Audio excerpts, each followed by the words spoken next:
Richard Stead. BBC Radio Leeds. Now, listen, a lot of people, when they are self-isolated, are also going to be working from home. They don't have to be self-isolated, but to ease a bit of pressure and to do a bit of social distancing, which is another phrase I'm sure you're going to hear a lot at the moment, you might be able to do your work from home. Oliver Woodcock is with one home-based worker in Leeds this morning. Morning, all. Hello, good morning to you. I am at the office, but an office with a difference. The home office of Anj Handa.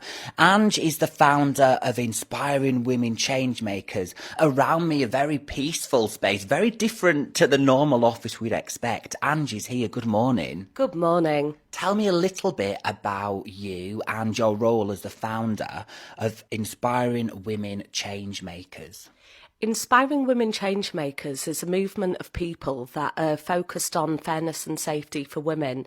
So my business is in three parts, essentially. The first element is the membership part, where people join up as members, and I help them to get the skills, the connections and the launchpad to make social change.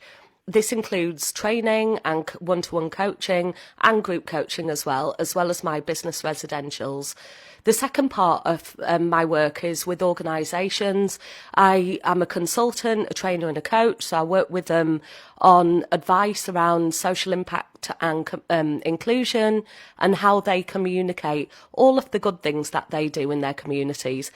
And the final element is my speaking career. So I'm a public speaker, and I also go in and train organisations on media relations and public speaking. Very busy, lots going on. Many people listening this morning might expect you to be based in an office, but you're based from home. We're in your office this morning. Tell me briefly about the setup. It's just behind us, isn't it? It is. So I tend to work from my living room. I have a dedicated space. I have a lovely alcove, which has a background of me taking an exhibition featured by Grant Thornton in their Faces of a Vibrant Economy campaign. And it's such a nook that when I'm in there, I feel completely focused. I have a small desk, which is uncluttered. The desk is actually so small it doesn't allow for clutter. And everything I do is digitised. So, Anj, for you, a piece of advice would be to make a workspace. Make a workspace that isn't cluttered, that's vibrant, and that's encouraging you to want to work.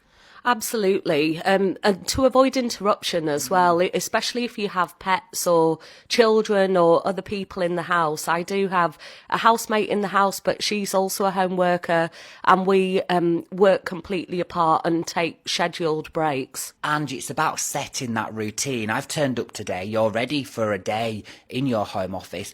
You're not in your PJs. Lots of people listening might think, do you know what? An excuse to stay in my PJs or my comfies. But again, it's that routine and that discipline that you need to set when working from home. That's right. It might be tempting for the first day or two, but having worked full-time from a home office since 2011, I can tell you that it's absolutely crucial for your productivity just to have that demarcation in terms of the time you start, but also the way you work. And it doesn't mean that you have to put a business suit on.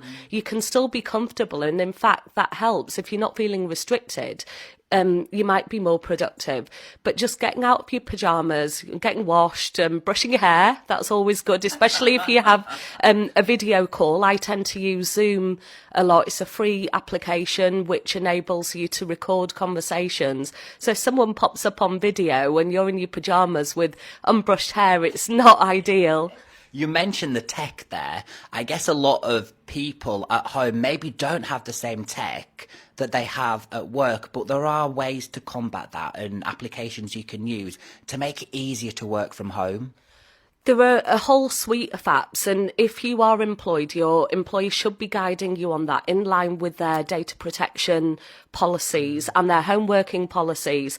I don't take anybody's identifiable data. So, for example, I don't hold anybody's addresses or birthdays, even though I have members. The only thing that I have in my system is their name and email address with their permission. So it's really important for your organisation or for you you yourself, if you're self-employed, to prioritise where the risks are. So, for example, I do one-to-one coaching.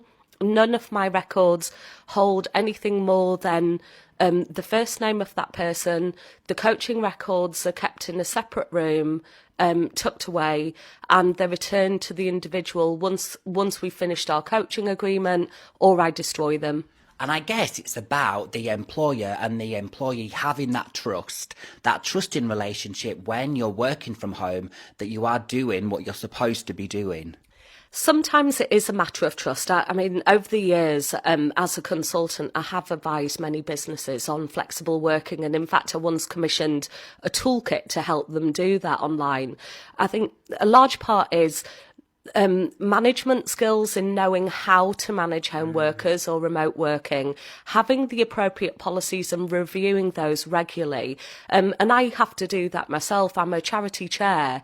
So in that sense, I am an employer and have to look after the needs of our team, who we're a theatre company, so we have productions and events, live events, which we now have to consider. But there is a lot the team can do from home, and we have the equipment to enable them to do that. And Anj, you utilise your garden too. Your garden becomes an open office space in warmer climates, I'm hoping, but it's a bit warmer, a bit sunnier out there. Absolutely. So I have a dedicated space in my garden where I hold business meetings in the summer, but I also, no matter what the weather, anyone who follows me on Twitter will know I'm a keen hiker. That was cut a bit short when I broke my ankle a few years ago, which is relevant to this conversation. But I like to take walks, and in this social distancing phase, it's possible, if we keep the distance and we're not touching each other, it's fine to go for a walk outdoors. And in fact, it's better for your well-being and your productivity if you do take regular exercise, whether it's at lunchtime, in the morning before you start work, or at the end of the day. What an insight into home working. And to just sum up, Ange, it's nothing to be scared of, is it? Anyone can adapt to that change, really briefly. Anyone can adapt to this change. It's about having the right people around you. If you can't physically meet people, make sure you have a support team. Check in with your colleagues at set times. Don't be intrusive. But if you're self-employed like me, build a community online of people that you trust, and that will support you. A pleasure to chat today. Thanks so much, Ollie. Here we are, Richard, at Anj Handa's home office, a fantastic space just behind us where Anj works from. And I've also noticed a rose quartz crystal as well. Anj, you have me sold. Richard, back to you. Thank you very much indeed.